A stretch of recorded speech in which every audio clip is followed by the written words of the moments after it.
Well, what's up?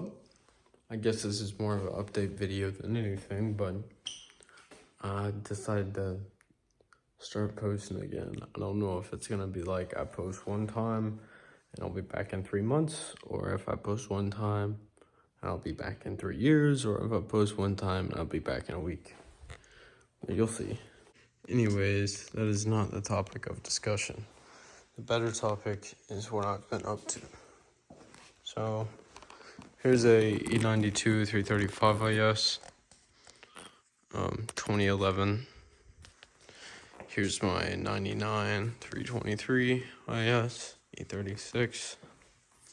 You guys know about this one. I said I was going to show you how to manual swap it, but stuff happens, and it's already been done now. I gotta get a door card, but I'm doing E36 M3 interior, all black, so I'm not really worried about that door card right now. If I sell the car, then I can spend on my other cars and drive those all the time. But right now, none of them move. Well, the drift car and the TI moves, but don't the ones that want to move.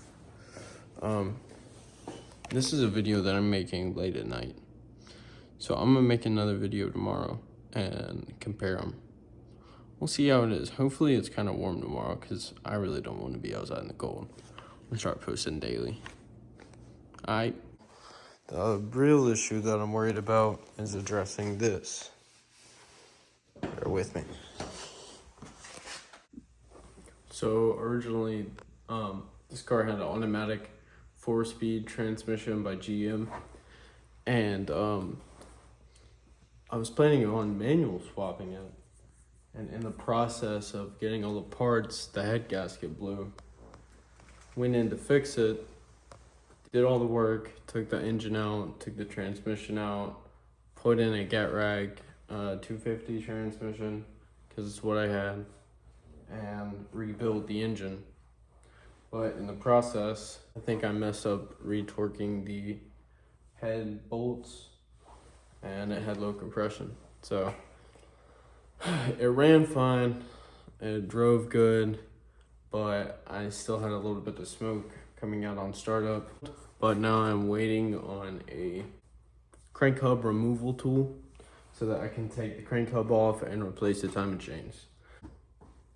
Other than these two cars though, I got a red 1996 318 Ti that I got for $300 that I'm going to be doing a build on. I'm going to be doing an M52 B28 swap with a ZF gearbox and a E30 medium case diff. I already have a 97 328 sedan that I'm going to be using as a parts car to swap into. So the harness, the DME, the engine, and the transmission coming out of that car, going in the TI. Now the drift car, of course. My E46, pretty soon I'm going to be doing a dual caliper conversion, because right now it's inline and it's really messing with me. But yeah, got a decent amount of bills going. Starting to get ready to get back into the mood. Winter kind of sucks. I hate working on cars in the winter. It's terrible. But that stuff gets to warm up, so will I. So this baby is a 2011 335 IS E92 that my dad got. It's $400. $400 we got this deal because the N54 that was in it, the 6-bolt twin turbo N54 B30, had a hole straight through the pan where cylinders 1 and 2 used to be. So here's our new N54, not new, but repurposed, I guess. N54 out of a 2008 335i coupe. It has a 8-bolt crankshaft, and the turbos were just recently replaced.